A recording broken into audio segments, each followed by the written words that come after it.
আসসালামু আলাইকুম। সন্ধে ৭টা, বাংলাদেশ বেতার, রাজশাহী। স্থানীয় সংবাদ পড়ছি মাসুম আক্তারুজ্জামান অনিক। রাজশাহী সিটি কর্পোরেশনের হোল্ডিংয়ের ধার্যকৃত করের বিষয়ে হোল্ডিং আপত্তি শুনানি শুরু হয়েছে। এই বিষয়ে রিভিউ বোর্ড গঠন করা হয়েছে। রাজশাহীকে রিভিউ বোর্ডের মাধ্যমে ধার্যকৃত পৌর করের বিরুদ্ধে দাখিলকৃত আপত্তিসমূহ নিষ্পত্তির লক্ষ্যে এ বোর্ডে শুনানি করা হচ্ছে। মাসব্যাপী চলবে এ কার্যক্রম। রাজশাহীর রাজস্ব বিভাগ হতে বলা হয়েছে, রাজশাহী মহানগরী এলাকায় নতুন হোল্ডিং মালিক ও নতুন নামজারিকৃত হোল্ডিং মালিকগণ যারা এখন পর্যন্ত রিভিউ আবেদন করেননি তারা প্রি ফর্মের মাধ্যমে রিভিউ আবেদন করতে পারবেন। নারী কন্যার সুরক্ষা করি, সহিংসামুক্ত বিশ্ব গড়ি, এই প্রতিপাদ্যে রাজশাহীতে নানা কর্মসূচির মধ্য দিয়ে আন্তর্জাতিক নারী নির্যাতন প্রতিরোধ পক্ষ উদযাপিত হচ্ছে। এ উপলক্ষে আজ সকালে জেলা প্রশাসকের কার্যালয় থেকে একটি বর্ণাঢ্য র্যালি বের করা হয়। জেলা প্রশাসন ও জেলা মহিলা বিষয়ক কর্মকর্তার কার্যালয় এই কর্মসূচির আয়োজন করে। পরে সেখানে সংক্ষিপ্ত সমাবেশ অনুষ্ঠিত হয়। সমাবেশে বক্তারা বলেন, দেশের প্রতিটি উপজেলায় নির্যাতিত নারীদের পাশে থেকে সহায়তা করছে সরকার। নির্যাতিত নারীদের শুধু আইনগত সহায়তা দিয়ে ছেড়ে দেওয়া হয় না, তাদের প্রশিক্ষণের ব্যবস্থা করা হয় যাতে তারা আর্থিকভাবে স্বাবলম্বী হতে পারেন।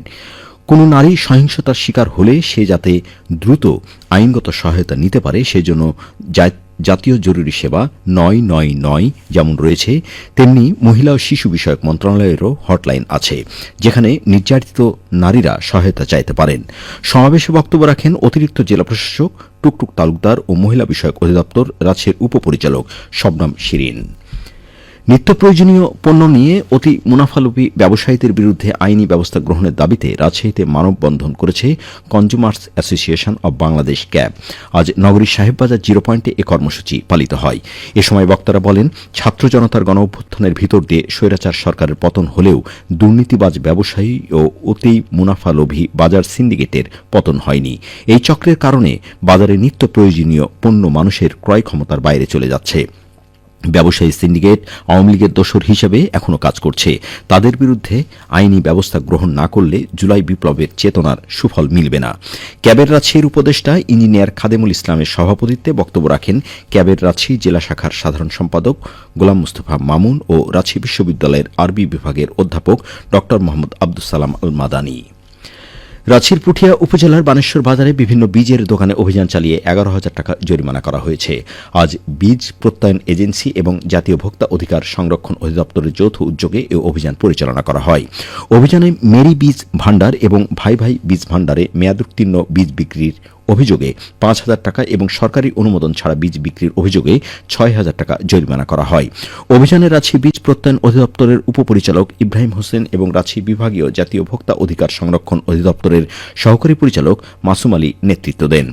এদিকে নাটোরের সিংড়ায় আজ সরকারি জমিতে পুকুর খনন করার অপরাধে এক ব্যক্তিকে ৫০,০০০ টাকার অর্থদণ্ড প্রদান করেছে ভ্রাম্যমাণ আদালত।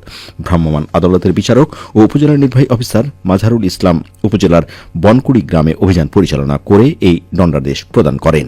ওই গ্রামের বাসিন্দা মান্নান শেখ সরকারি জমিতে পুকুর খনন করেছেন জানতে পেরে অভিযান পরিচালনা করে উপজেলা প্রশাসন। ভ্রাম্যমাণ আদালতের এক্সিকিউটিভ ম্যাজিস্ট্রেট বালুমহাল ও মাটি ব্যবস্থাপনা আইনে এই অর্থদণ্ড প্রদান করা হয়েছে। বগুড়ায় আজ থেকে শুরু হয়েছে ২ দিনব্যাপী তথ্য মেলা। শহরের শহীদ খোকন পৌর শিশু উদ্যানে মেলাটির আয়োজন করে টিআইবি পরিচালিত সচেতন নাগরিক কমিটির জেলা শাখা। প্রধান অতিথি হিসেবে মেলার উদ্বোধন করেন বগুড়ার অতিরিক্ত জেলা প্রশাসক মেজবাউল করিম। বিশেষ অতিথি ছিলেন অতিরিক্ত জেলা পুলিশ সুপার হোসাইন মাহমুদ রায়হান ও জেলা অতিরিক্ত সিভিল সার্জন শাহনাজ পারভিন। সভাপতিত্ব করেন বগুড়া সনাকের সভাপতি অধ্যাপক ওসমান গনি। ২ দিনব্যাপী তথ্য মেলায় ২৪টি সরকারি ও ৫টি বেসরকারি সংস্থা অংশ নিয়েছে। এবারে খেলার খবর।